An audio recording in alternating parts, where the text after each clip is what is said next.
میرے مولا نے ایک جملہ کہا، لا یکون العبد مؤمنا، بندہ اس وقت تک مومن ہو ہی نہیں سکتا۔ میں آیت پڑھ دوں تاکہ آپ کو رب سمجھ میں آ جائے، گفتگو ہو رہی ہے محبت پہ۔ ان الذین آمنوا وعملوا الصالحات سیجعل لهم الرحمن ودا، جو ایمان لے کر آئے، جنہوں نے عمل صالح کیا، رحمان ایسے لوگوں کے لیے محبت کو قرار دے گا۔ اب مولا فرما رہے لا یکون العبد مؤمنا، بندہ اس وقت تک مومن ہو ہی نہیں سکتا، حتی یکون الموت احب الیہ من الحیات، جب تک اسے موت زندگی سے زیادہ محبوب نہ ہو۔ بڑے عجیب جملے، خدا کی قسم۔ بندہ اس وقت تک مومن ہو ہی نہیں سکتا جب تک اسے موت زندگی سے زیادہ عزیز نہ ہو۔ وَحَتَّى يَكُونَ الْمَرَضُ أَحَبَّ إِلَيْهِ مِنَ الصِّحَّةِ، بندہ اس وقت تک مومن ہو ہی نہیں سکتا جب تک اسے بیماری تندرستی سے زیادہ عزیز نہ ہو۔ وَلَا يَكُونُ الْعَبْدُ مُؤْمِنًا حَتَّى يَكُونَ الْفَقْرُ أَحَبَّ إِلَيْهِ مِنَ الْغِنَى، بندہ اس وقت تک مومن ہو نہیں سکتا جب تک اسے فقیری بے نیازی سے زیادہ پسند نہ ہو۔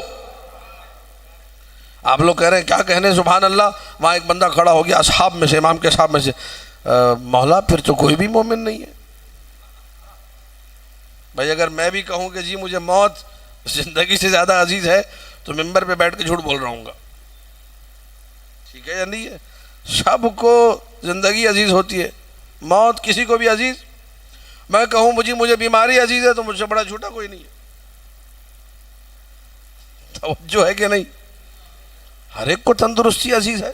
مجھے تو مجلسیں پڑھنی ہے ڈھیروں، ٹھیک ہے، ابھی یہاں سے جانا اگلی مجلس ہے، پھر کل کی مجلس ہے، پھر اس کے بعد کی مجلس ہے، کبھی یہاں کبھی کہیں، مجلسیں ہی مجلسیں۔ میں کیوں چاہوں گا میں بیمار ہوں؟ توجہات ہے کہ نہیں ہے؟ میں کیوں چاہوں گا کہ موت آ جائے؟ مجھے بھی زندگی عزیز ہے، زندگی ہوگی تو مجلسیں پڑھوں گا۔ بڑی توجہ۔ اور مولا کیا فرما رہے؟ بندہ اس وقت تک مومن نہیں ہو سکتا جب تک اسے موت زندگی سے زیادہ عزیز، جب تک اسے بیماری تندرستی زیادہ عزیز، جب تک اسے ناداری فقر توانگری اور غنا سے زیادہ عزیز۔ صحابی کھڑا ہو گیا، فرزند رسول ایسا مومن ہے کدھر جسے موت زندگی سے زیادہ عزیز ہو، جسے بیماری تندرستی زیادہ عزیز ہو، جسے فقیری ناداری فقر و ناداری مالداری سے زیادہ عزیز ہو؟ مسکرا کے جعفر صادق نے کہا کلکم کذالک، تم سارے کے سارے ایسے ہی مومن ہو۔ بڑی توجہ دیکھیے، محبت انسان کو کہاں لا کے کھڑا کرتی ہے۔ اللہ اکبر، تم سارے کے سارے ایسے ہی مومن ہو۔ مولا ہم سارے ایسے مومن ہیں، ہمیں تو موت پسند نہیں ہے، ہمیں تو فقر و ناداری پسند نہیں ہے، ہمیں تو بیماری پسند نہیں ہے۔ مولا نے کھولا جملے کو کہ ان یکون الموت فی حبنا احب الیکم من الحیات فی بغضنا، ہر مومن کو وہ موت جو علی کی محبت پہ آ جائے عزیز ہے اس زندگی سے جس میں علی کی محبت نہ ہو۔ نعرہ حیدری۔ بات پہنچ رہی کہ نہیں پہنچ رہی؟ یہ ہے محبت۔ اب انشاءاللہ آپ نے کو پرکھیے کہ ایسے مومن ہے یا نہیں۔ اگر یہ معیار ہے تو بندہ مومن ہے انشاءاللہ، الحمدللہ، یقین کامل سے کرو سبھی ایسے مومن ہیں۔